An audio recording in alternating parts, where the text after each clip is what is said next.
იანვარში პროდუქციის წარმოება გაძვირდა. საქსტატის მიერ გამოქვეყნებული სამრეწველო პროდუქციის მწარმოებელთა ფასების ინდექსის მიხედვით წლიურად ინდექსის 7.2%-იანი ზრდა დაფიქსირდა. წინა თვესთან შედარებით კი ინდექსი 1%-ით გაიზარდა. წლიურ ჭრილში პროდუქციის წარმოება ისეთ სექტორებში გაძვირდა, როგორიცაა სამთო მოპოვებითი მრეწველობა და კარიერების დამუშავება. აქ ფასები 24.1%-ითაა გაზრდილი. ჯგუფში აღსანიშნავია ფასების მატება ლითონის მადნებზე 28%, წლიურ ჭრილში ასევე გაძვირდა დამუშავებელი მრეწველობის პროდუქციის წარმოება. ამ ჯგუფში ფასები 6.1%-ითაა მომატებული.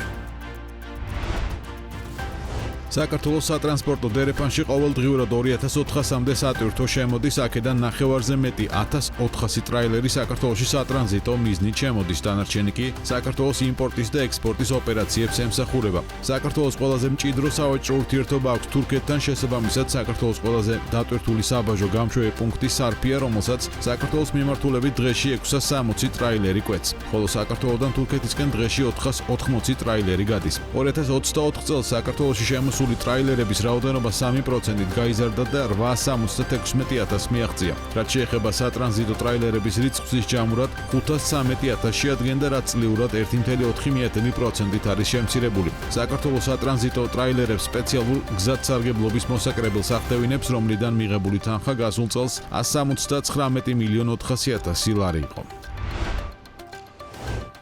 ბოლო 5 წელიწადში პირველად თურქეთიდან მედიკამენტების იმპორტი შემცირდა. იანვარში თურქეთიდან შემოტანილი მედიკამენტების ღირებულება 20 მილიონით 13 მილიონ დოლარამდე შემცირდა. ამ პერიოდში თურქეთიდან სულ 338 ტონა სამკურნალო საშუალებები შემოვიდა, მაშინ როდესაც გასული წლის ამავე პერიოდში მოცულობა 722 ტონა იყო. მედიკამენტების იმპორტი შემცირებულია ჯამურადაც ოფიციალური სტატისტიკის მიხედვით. იანვარში საქართველოს სულ 48 მილიონ 125,000 დოლარის ღირებულების 1002 ტონა მედიკამენტი შეიძინა. რაც მოცულობაში 2024 წლის იანვრის იმპორტს 20.2%-ით ჩამორჩება. თურქეთთან ერთად იანვარში დაფასოებული სამკურნალო საშუალებების იმპორტი შვეიცარიიდანაც შემცირდა. 2021 წლის შემდეგ პირველად საქართველოსთან ღვინის ექსპორტმა იკლო. იანვარში შემოსავალი 28%-ით, საქონლის მოცულობა კი 34.5%-ითაა შემცირებული. ღვინის ექსპორტის კრების მთავარი განმაპირობებელი რუსეთში ექსპორტის შემცირებაა. 2024 წლის იანვარში ამ ქვეყანაში 13 მილიონი დოლარის 5 მილიონი ტონა გავიდა, წელს 6 მილიონ 982,000 დოლარის ღირებულების 2 მილიონ 561,000 ტონა ღვინოა გატანილი. რამ გამოიწვია კლება? ეს იმ კომპანიებში ვიკითხეთ, სადაც პროდუქციის დიდი ნაწილი რუსეთში გააქვთ. დუგლაძეების ღვინის კომპანიაში აღნიშნავენ, რომ მიზეზი არ იციან და არც იანვრის რიცხვები აქვთ დათვლილი. არა ვარ ინფორმირებული, სიმართლე რომ გითხრა, ახლა კომპეტენტური არ ვარ ამ თუჩ. ზოგადად ეს პერიოდი საერთოდ ისეთი პერიოდია, ყოველთვის სირდება, ახლა ეს არ არის ისეთი, რომ ახლა არ სამწუხი რაღაცა სხვა რაღაცა უნდა იყოს. ეს არის პერიოდი, ახალი წლების მეგრე შემდეგომი პერიოდი ყოველთვის ჩავარდნა ხოლმე. ეთქენ თვითონ 50% გაგაქვთ და შეიძლება პლუს-მინუს 3-4% იყოს. და დაბლან მაგლა. ანუ ასეთი დამოკიდებულება რუსეთზე თქვენი აზრით არ არის საფრთხის შემცველი? საფრთხის შემცველი. ეცით რა არის საქმეშია. და საფრთხის შემცველი ყველაფერია, გინდა არ გინდა, ახლა ქუჩაში რო გავდივართ, შეიძლება რაღაც ჩამოვარდეს ეხლა და მაგაზე როგორ გითხრა, კომენტარი როგორ გვაქვს. გასული წლის მაისიდან რუსეთში იმპორტირებული ალკოჰოლური სასმლის ზოგიერთ სახეობაზე, მათ შორის ღვინოზე აქციზი 3-ჯერ გაიზარდა. შესაბამისად, ექსპერტების ნაწილი რუსეთში ღვინის ექსპორტის შემცირებას სწორედ ამ მიზეზს უკავშირებს. რუსეთმა გადადა აქციზის გადასახადი და რეკორდული მაჩვენებელი გავიდა ზუსტად მაგ პერიოდში. ანუ ძველი აქციზით გაიტანეს წარმოებულება ღვინოები რუსეთში და გარკვეული მარაგები შეიქმნა რუსეთში, რომელსაც ალბათ ეხლა ნელ-ნელა ყიდიან. ამას ემატება ის ფაქტიც, რომ წინა სააღაცო გადაზიდვების ისტორიულად ყველაზე მაღალი არის და შესაბამისად იანვრის მონაცემებიც აქედან გამომდინარე უფრო დაბალი არის ხოლმე ვიდრე წელიწადის სხვა თვეებში რა. თუმცა მინდა ვთქვა, რომ როდესაც შენი დარგი დამოკიდებულია 70%-ით ერთ ბაზარზე, ხო? ვფიქრობ, რომ ძალიან სკრუპულოზური კვლევა უნდა კონდეს გაკეთებული, როგორც მინიმუმი ამ ბაზრის რა ღვინოები გადის, რა სახეობები გადის, რა საფასო სეგმენტში გადის და ყველა ესეთი რყევები, ასე ვთქვათ, ზრდა იქნება ეს თუ შემცირება იქნება, ეს ძალიან დეტალურად უნდა იყოს შესწავლილი. რუსეთის რეგულაციასა და ექსპორტის შემცირებას შორის კავშირს ვერ ხედავს ბიზნესის ნაწილი. ასკანელში რამდენიმე შესაძლო მიზეზზე საუბრობენ და აღნიშნავენ, რომ ეს დროებითია. ამასთან კომპანიას რუსეთში ღვინის ექსპორტი არ შეუმცირებია. ვერ გავიზიარებ მოსაზრებას, რომ ეს დაკავშირებული შეიძლება იყოს შარშანდელ აქციზის დასთან, იმიტომ რომ აქციზი დამოუკდა 1 მაისიდან და აპრილის ჩათვლით გადაიტვირთა პრაქტიკულად თითქმის 80-90% მთელი წლის მოსალოდნელი გადატვირთვების. ჩვენი კომპანიის მაგალითზე რო ვთქვათ, იანვარში წლევანდელი წლის იანვარში 80%-ით მეტი მაქვს გადატვირთული ღვინო, ვიდრე 24 წლის იანვარში. ახალ წელთან დაკავშირებით ზოგმა კომპანიამ მოასწრო გადატვირთვა, იქ ამინდია ლასის თემები თამაშობს, არ მგონია რომ ეგ რამე ძელვადიანი მაჩვენებელი იყო. მიუხედავად იმისა, რომ ჩრდილოეთ მეზობელთან გაყიდვების კლება რუსეთი ქართული ღვინის საექსპორტო ქვეყნების რეიტინგში კვლავ პირველ ადგილზეა. იანვრის მონაცემებით მისი წილი ღვინის ჯამურ გაყიდვებში 53.8%-ია. ექსპერტები კვლავ იმ საფრთხეებზე საუბრობენ, რაც რუსულ ბაზარზე დამოკიდებულებას თან ახლავს. ამბობენ იმას, რასაც წლებია ამბობენ, რომ დივერსიფიკაციაა საჭირო. არის ხალხი, ვინც თulis, რომ არ უნდა ვიყოთ რუსეთის ბაზარზე დამოკიდებული, თუმცა რუსეთთან ვაჭრობა არ უნდა შევწყვიტოთ და მე ვეთანხმები იმას, რომ რუსეთის ბაზარზე არის მაგრამ ქართული ღვინის მომხმარებელი, ხარისხიანი ღვინის მომხმარებელიც მათ შორის.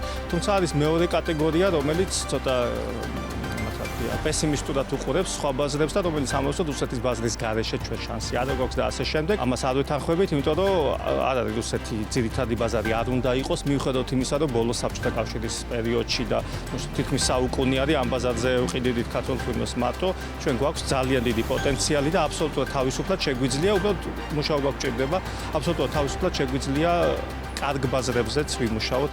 რუსეთის პარალელურად იანვარში ევროკავშირის ქვეყნებში ღვინის ექსპორტი ღირებულებაში მცირედით 7.6%-ით გაიზარდა, თუმცა გადაზიდული საქონლის მოცულობა 1.8%-ითაა შემცირებული. ეს იმას ნიშნავს, რომ ევროკავშირის ქვეყნებში ქართული ღვინის ფასი გაიზარდა. ღვინის მწარმოებელი კომპანიის ნაწილში მოლოდინი აქვთ, რომ მიმდინარე წელს ევროკავშირის ბაზარზე ღვინის ექსპორტი გაიზრდება, როგორც კომპანია ასკანელში აღნიშნავენ. წელს მათ პრიორიტეტულ საექსპორტო ბაზრებს შორის ევროკავშირის და აზიის ქვეყნები იქნება და განსაკუთრებული მოლოდინი ღვინის ექსპორტის ზრდის მიმართულებით გერმანიასა და პოლონეთშია. კომპანიაში ამბობენ, რომ მათი პროდუქცია გასულ წელს ექსპორტზე 5 ახალ ბაზარზე გავიდა, რაშიც მათ შორის ღვინის ეროვნული სააგენტოს მარკეტინგული პროგრამა გამოიყენეს. ასკანელში ამბობენ, რომ ღვინის ექსპორტის დივერსიფიცირება ნელი ტემპებით მიმდინარეობს, თუმცა მაინც მზარდია ისეთი სტრატეგიული ბაზრების წილი, როგორიცაა ბრიტანეთი და ამერიკის შეერთებული შტატები. შარშან 5 ახალ ბაზარზე შევედით, სადაც არ ვიყავით, მათ შორის კორეა, დუბაი, მალტა, კანადა, ახალი პარტნიორები დავიმატეთ, თქვათ, ყაზახეთში, ჩინეთში, დიდ ბრიტანეთში, რომლითაც პრაქტიკულად სადაც გამოვიყენეთ ღვინის სააგენტოს მარკეტინგული პროგრამა, რომელიც გულისხმობს, რომ პრაქტიკულად ერთ ბოთლზე 2 ლარამდე მარკეტინგული დახმარების მიღება იყო შესაძლებელი. გვაქვს ახალი ბაზრები, სადაც პირველად გაჩნდა ასკანელის პროდუქტი და იმ ბაზრებზე ცდილობს გაზდას, ეგ არის ისევ დიდი ბრიტანეთი, ეგ არის ისრაელი, სადაც ახალი პარტნიორი ყავს, ეს არის კორეა, ეს არის იაპონია. ყველაზე დიდი მოლოდინი, რაც გვაქვს ახლა რაოდენობრივი, ეს არის პოლონეთის და გერმანიის ბაზრების. შესაბამისად, ვფიქრობთ, რომ ევროპაში, ევროპულ ბაზრებზე შევძლებთ რეალურად ჩვენი გაყიდვების გაზრდა.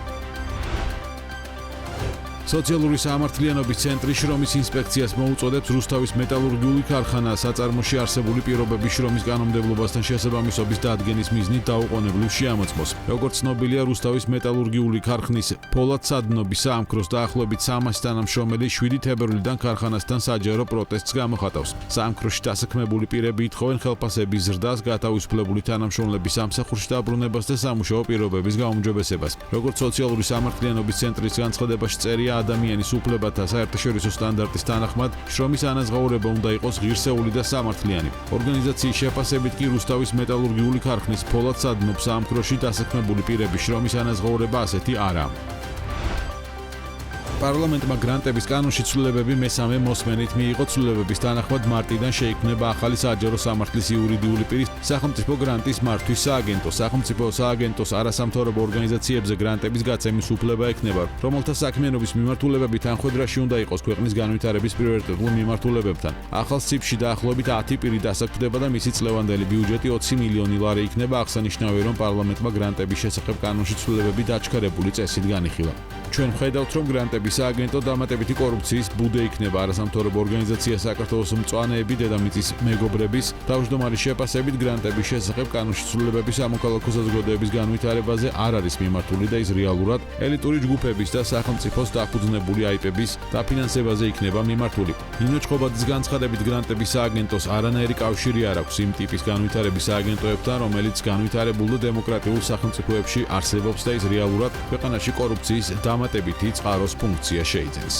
Informით რა ფორმითაც ეს ახლა იქნება, ეს ნამდვილად იქნება ალბათ კიდე დამატებითი კორუფციის წყარო, სერიოზული კორუფციის წყარო თან და რომელზეც მე მოგვიწევს გასწორება ძალიან ბევრი ესეთი ტიპის განვითარების სააგენტოები და არა ესეთი საგრანტო სააგენტო განვითარების სააგენტოები იქნება სახელმწიფოებში და ეს არის ერთ-ერთი ძალიან მნიშვნელოვანი ნაბიჯი, რასაც აკეთებს სახელმწიფო. ესეთი სააგენტოები, როგორც წესი, არის ძალიან გამჭვირვალე თავიდან ბოლომდე, ისინი ყველანი თავისი არსით არის მარტო სახელმწიფო ბიუჯეტზე არ არიან დამოკიდებული, მათში შედის ასევე კერძო, ესე ვთქვათ, ინვესტიციები, ანუ კერძო ფული. სამოქალაქო სექტორი იქ უფრო მეტად მუშაობს როგორც მონიტორინგი, საზოგადოებრივი მონიტორინგი სახელმწიფო სტრუქტურებზე. ის არის საკმაოდ კრიტიკული, ის არის საკმაოდ მნიშვნელოვანი და ამაზე სახელმწიფო ხარჯავს ფულს. ამას ვერაფერს ჩვენ ამ ცვლილებით ვერ ვხედავ. შეკითხვა არის მარტივი. ანუ რისთვის ვაკეთებთ ამას ყველაფერს, რომ თვალი ავახვიოთ, რომ ვთქვათ, რომ ჩვენ ვადვითარებთ სამოქალაქო სექტორს, ჩვენ არანაირ სამოქალაქო სექტორს არ ვადვითარებთ. თავად არასამთავრობო ორგანიზაციების ნაწილი კი აცხადებს, რომ სახელმწიფო სააგენტოს მიერ გამოცხადებულ კონკურსებში მონაწილეობას არ მიიღებს. მათი შეფასებით შესაბამისი გრანტით ხელისუფლებასთან დაახლოებული NGO-ები ისარგებლებენ. ამასთან, როგორც ცნობილია, ქართული ოცნების ხელისუფლება ეგრეთ წოდებული გამჭვირვალობის კანონის შემდეგ ამერიკული ფარას მიღებას გეგმავს. ოცნება ირწმუნება, რომ შესაბამის კანონს სიტყვასიტყვით გადმოიღებენ.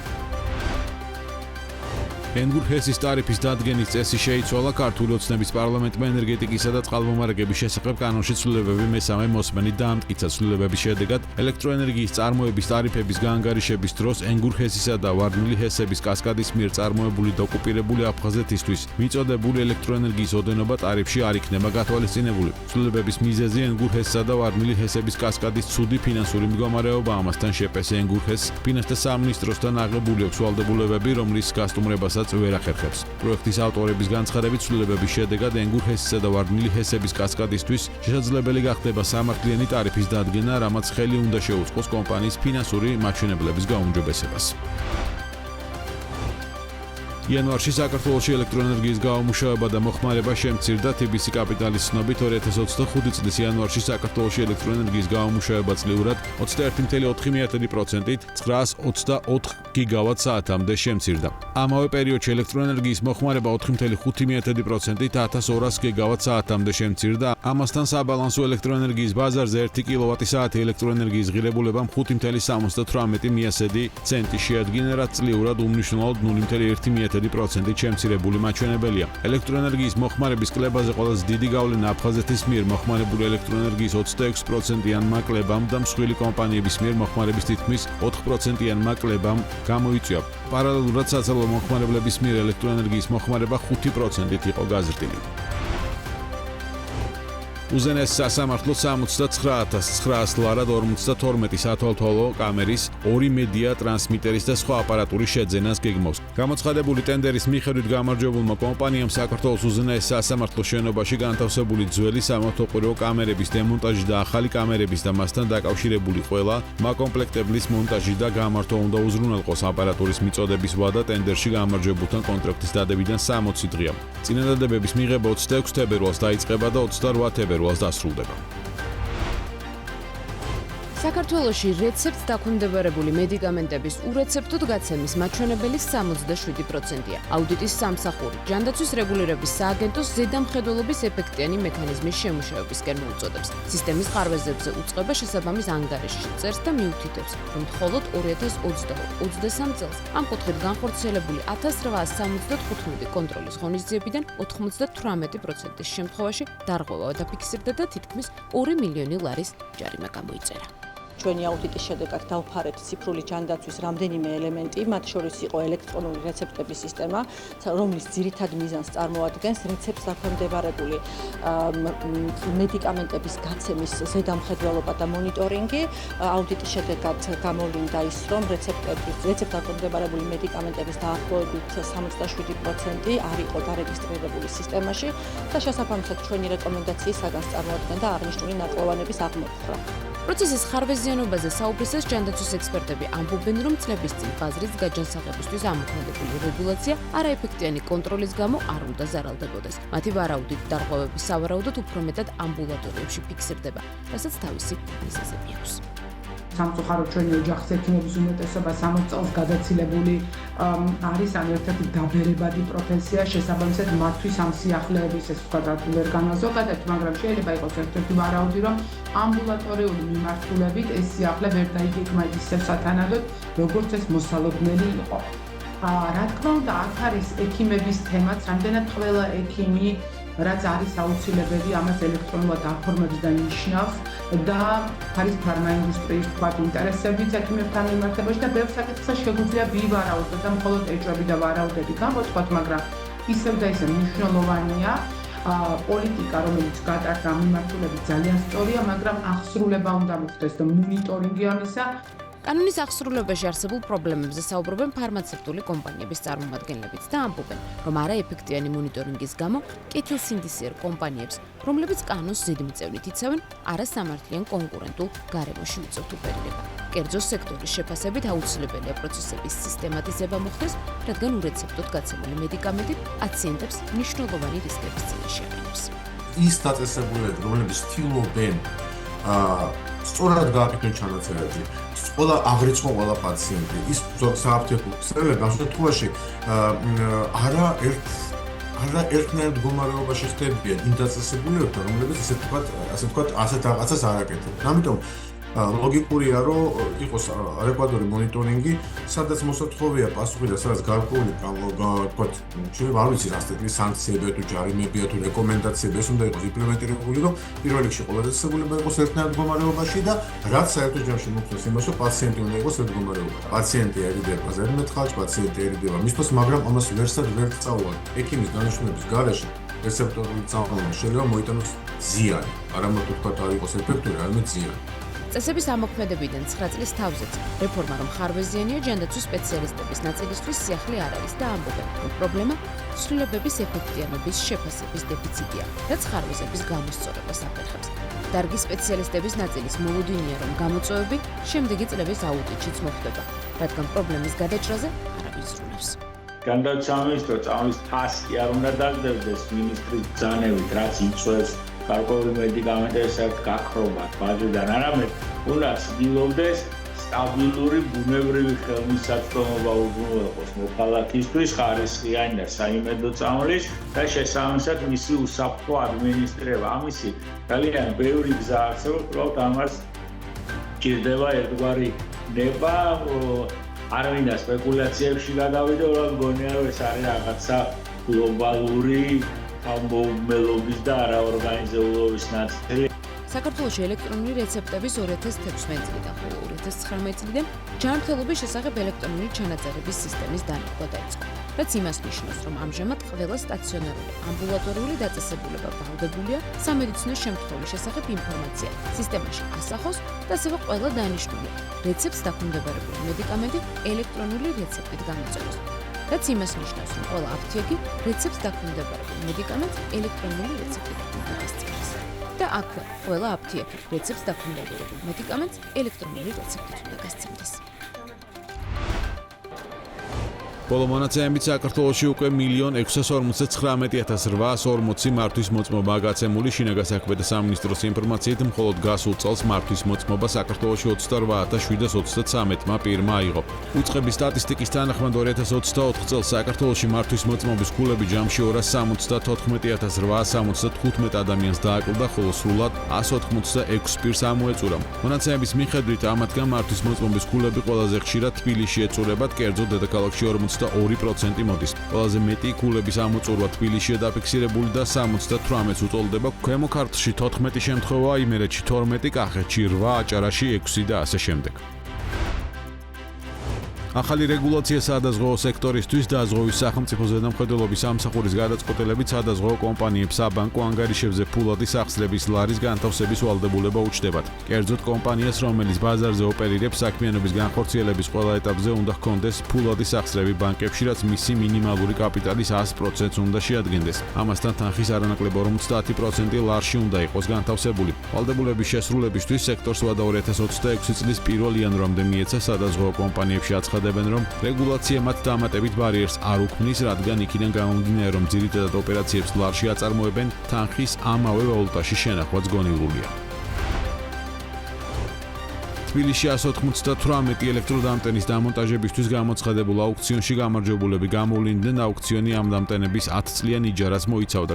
გამარჯვებული ორი კომპანია შპს ქართლი ენერჯი და BRB სოლარი. კომპანიების გადასახდელი მთლიანი საიჯარო ფასი 15 მილიონი ლარია. მერიამ 198 დამტენის აუქციონები იანვარში გამოაცხადა. პროექტი სამ ლოტად არის დაყოფილი, რომელთაგან თითოეული 66 დამტენის მოწყობას ითვალისწინებს. თითოეულ ლოტზე საწყისი ფასი წლიური იჯარისთვის 43,560 შეადგენდა. თუმცა აუქციონში დაფიქსირებული საბოლოო ფასი ამაზე 11,5 ჯერ ძვირი იყო. პირველ და მეორე ლოტზე საბოლოო ფასი წლიური იჯარისთვის 501,306 ლარია, ხოლო მესამე ლოტზე დაფიქსირებული საბოლოო ფასი 510,000 ლარს შეადგენდა. შესაბამისად, სამივე ლოტის წლიური საიჯარო ფასი 1,5 მილიონი ლარია.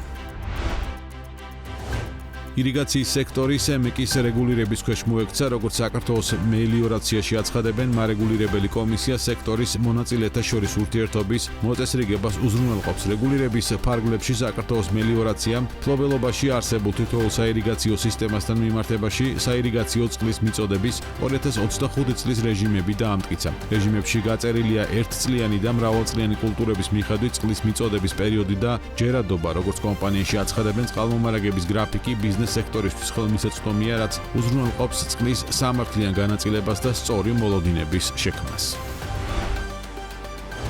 მეხორბლეთა ასოციაციაში ელიან, რომ ქვეყანაში ყაზახური სუბსიდირებული ხორბლის შემოტანა ფქვილის ფასზე დაამბალანსებელ ეფექტს იქონიებს, რადგან რუსული ხორბლის ღირებულება იზრდება. ასოციაციის ხელმძღვანელის ლევან სილაგავას შეფასებით, ყაზახეთის მიერ 2 მილიონი ტონა ხორბლის ტრანსპორტირების ხარჯის სუბსიდირება ყაზახურ მარცვლეულს რუსულ ხორბალთან მიმართებით კონკურენტ უნარიანს ხდის. მისივე ინფორმაციით, დღეისათვის ყაზახური ხორბლის შემოტანაზე რამდენიმე კონტრაქტი უკვე გაფორმებულია და შემოტანა დაახლოებით 2 კვირიდან 1 თვის განმავლობაში მოხდება. ცნობისათვის ყაზახეთი ხორბლის ექსპორტს დაასუბსიდირებს. მიზეზი 2024 წელს რეკორდული მოსავალია, რომლის რეალიზაციის ხელშეწყობისთვის მარცვლეულის ექსპორტის სუბსიდირება განხორციელდება. ტრანსპორტირების ხარჯები დაასუბსიდირდება როგორც საქართველოს მიმართულებით, ასევე საქართველოს შავი ზღვის პორტების გავლით ექსპორტისას. რუსეთის მეწისქვილეთა და ბურღულეული საწარმოთა გაერთიანება აცხადებს, რომ ინდუსტრიას შეღავათიანი დაკრედიტების დაკარგვის გამო მასობრივი გაკოტრების საფრთხე ემუქრება. გაერთიანების წევრებმა სოფლის მეურნეობის მინისტრ ოქსანა ლუცს სახელმწიფო მხარდაჭერის გაგრძელების თხოვნით მიმართეს. მეწისქვილეების თქმით, მხოლოდ ასეთი დახმარების შედეგად შეძლებენ წარმოების მოცულობის გაზრდასა და ფასების ზრდის შეზღუდვას, თუმცა ისინი შეშფოთებულები არიან, რომ ცესხებლებისთვის შეღავათიანი დაკრედიტების შესახებ სოფლის მეურნეობის სამინისტროს გეგმა 2025 ფინანსურ წელს სასოფლო-სამეურნეო პროდუქციის გადამუშავებისთვის სახსრების გამოყოფას არ ითვალისწინებს. გაერთიანებაში აცხადებენ, რომ კომერციული დაკრედიტება ამჟამად 25%-ზე მაღალი განაკვეთით არის შესაძლებელი, რაც ფქვილის საბითუმო ფასების გათვალისწინებით საწარმოების მასობრივ გაკოტრებას, ასევე პროდუქციის ღირებულების ზრდას გამოიწვევს. მეწისქვილეების თქმით, აქამდე ისინი საბითუმო ფასებს 2022 წლის თებერვლის დონეზე იმის მიუხედავად ინარჩუნებდნენ, რომ წარმოებასა და ტრანსპორტირების ხარჯები მნიშვნელოვნად გაიზარდა. თუმცა ახალი საბითუმო ფასები გაიზრდება, რაც ინფლაციას გადააჭარბებს. მწარმოებლები აცხადებენ, რომ წელს ფქვილის ექსპორტის 1,5 მილიონ ტონამდე გაზრდის მიზნის მიღწევა და მიწოდების მოცულობის შარშანდელ დონეზე, ანუ 1,2 მილიონ ტონაზე შენარჩუნება გაუჭირდებათ. კომპანია AA Plastma საქართველოში წარმოებული პოლიეთილენის პროდუქტები ექსპორტზე ამერიკის შეერთებულ შტატებში გაიტანა. როგორც კომპანიაში BMG-ს განუცხადეს, კომპანიის პროდუქცია სომხეთში გააქვთ სამომავლოდ ექსპორტის ზრდას იმედოვნებს. ამასთან AA Plast-ში აცხადებენ, რომ პარკების კანონდარღვევით წარმოებელთან არაჯანსაღმა კონკურენციამ ცუდად იმოქმედა, რამაც კომპანიას ბიძგი მისცა ასორტიმენტი გაეფართოებინა. ცნობისათვის ქართულ აზერბაიჯანული კომპანია AA Plast-ის ძირითად მიმართულებას პოლიეთილენის და პოლიპროპილენის გადამუშავება წარმოადგენს. გლობალური შეთანხმების საქართველოს ქსელის პროგრამის კორპორაციული მდგრადობის ჯილდო ბიზნესი მდგრადი განვითარებისთვის ღონისძიება გაიმართა, რომლის ფარგლებშიც ხარისხიანი განათლების ნომინაციის გამარჯვებული საქართველოს ბანკი გახდა. ღონისძიება გლობალური შეთანხმების საქართველოს ქსელის ორგანიზებით და შვედეთის ფინანსური მხარდაჭერით საქართველოში უკვე მე-7 ტარდება. ინფორმაციისთვის ახალგაზრდების მხარდაჭერის მიზნით საქართველოს ბანკის CSR მიმართულებისთვის უკვე 5 წელზე მეტია განათლება პრიორიტეტია. სწორედ ამიტომ ბანკი 40-ზე მეტ საგანმანათლებლო პროექტს ახორციელებს და მხარს უჭერს 500,000-ზე მეტი მოსწავლის, სტუდენტისა და ახალგაზრდა პროფესიონალისთვის განათლების შესაძლებლობას. ბანკის CSR მიმართულების პორტფელი მოიცავს ისეთ საგანმანათლებლო პროექტებს, როგორიც არის საქართველოს ბანკის სტიპენდიები, გიორგი ჩახავას სახელობის სტიპენდია, დიდ ბრიტანეთში, ამერიკის შეერთებულ შტატებსა და გერმანიაში სწავლის დაფინანსება, იდიათეკები, საქართველოს ბანკის ბიბლიოთეკების პროექტი და სხვა. ხარული ვარ და საქართველოს ბანკმა აიღო ჯილდო ხარისხიანი განათლების კატეგორიაში. ეს გახლავთ STEM სკოლა პროექტი, რომელიც დავიწყეთ კომაროვის სკოლასთან ერთად და ის აძლევს მე-7-11 კლასის მოსწავლეებს შესაძლებლობას, რომ დაეუფლონ STEM მიმართულებით განათლებას, როგორც პრაქტიკულს, ასევე თეორიულს. მნიშვნელოვანია, რომ სწავლება მიმდინარეობს ონლაინ რეჟიმში და ჩვენი ძირითადი აქცენტი იყო რეგიონების სკოლებზე. ზოგადად საქართველოს ბანკი ბოლო 5 წელია ახორციელებს არაერთ საგანმანათლებლო პროექტს და 40-ზე მეტი პროექტი არის გახლავთ ესეთი, რომელთაც 500,000 მოსწავლეს სტუდენტს, ახალგაზრდა პროფესიონალს ვაძლევთ შესაძლებლობას, რომ მიიღოს ხარისხიანი განათლება. ფინანსებს ასევე სტიპენდიო პროგრამებს, როგორც არის ჩივნინგი, ფულბრაიტი, ნიკა გუჯეჯენის სტიპენდიო პროგრამა და ნამდვილად გავაკეთებთ ყველაფერს იმისთვის, რომ კიდევ უფრო მეტად ხელმისაწვდომი გავხადოთ განათლება და იმისთვის, რომ არ გავჩერდეთ. კორპორაციული მდგრადობის ჯილდოს ცერემონია მე-7-ს ჩავატარეთ წელს საქართველოში. წინა წლების ნაშადარებით განსხვავებული ფორმატით, ძირითადად დრო დაეთმო დისკუსიებს ჩვენი ქვეყნის და კორპორაციული მდგრადობის ზოგადად მდგრადი განვითარების წესრიგის შესრულების მომავალს ჩვენს ქვეყანაში. ვისაუბრეთ ასევე ევროინტეგრაციის მნიშვნელობაზე და როლზე მდგრადი განვითარების მიზნების შესრულებისთვის. რუსული მედიის ინფორმაციით სერგეი ლავროვმა მთავრობის საათის ფორმატში სიტყვით გამოსვლისას თქვა, რომ რუსეთი ხელს შეუწყობს ევრაზიულ სივრცეში ორგანიზაციის შექმნის კონცეფციას, რომელიც კონტინენტის ყველა ქვეყანას გააერთიანებს. ლავროვის თქმით, აფრიკაში არის აფრიკის კავშირი, რომელიც აერთიანებს ყველა აფრიკულ ქვეყანას. ლათინურ ამერიკაში არის ლათინური ამერიკისა და კარიბის ზღვის ქვეყნების თანამეგობრობა, მაგრამ ევრაზიაში ასეთი ორგანიზაცია არ არსებობს. როგორც ლავროვმა აღნიშნა, არსებობს ევროპის უსაფრთხოებისა და თანამშრომლობის ორგანიზაცია, რომელიც ევროატლანტიკური კონცეფციის საფუძველზე აშენებული. ასევე არის ბევრი სუბრეგიონული სტრუქტურა, მათ შორის სამხრეთ-აღმოსავლეთ აზიის ქვეყნების ასოციაცია და არაბული ქვეყნების თანამშრომლობის საბჭო. ბევრი ასოციაცია, მაგრამ არ არსებობს ერთი ფორუმი, სადაც კონტინენტის ყველა ქვეყანა ბუნებრივია ერთმანეთის მეზობელი იქნება წარმოდგენილი. თქვა მინისტრმა და აღნიშნა, რომ ევრაზიული კავშირის შესაქმნელად მეზობელ ქვეყნებთან კომუნიკაცია მიმდინარეობს.